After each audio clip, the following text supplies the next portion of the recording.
திருவள்ளுவர் திருநாள் அப்படின்னு ஒரு நாள் அறிவித்தார். நல்லதுதான், திருவள்ளுவருக்கு ஒரு நாள் அறிவிக்கிறதுங்கிறது நல்லது.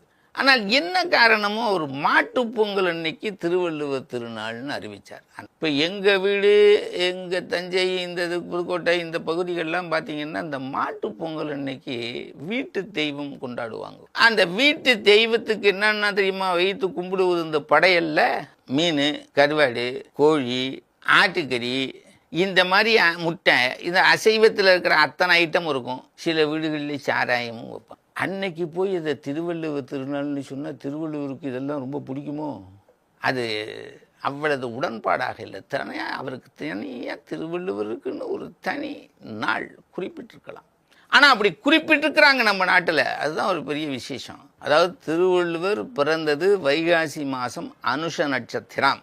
திருவள்ளுவர் ஆண்டுன்னு மறைமலடிகள் சொன்னதை உடன்பட்டு ஏற்றுக்கொண்டு அதை அதிகாரபூர்வமாக நடைமுறைப்படுத்திய கலைஞர் அதே மறைமலடிகள்.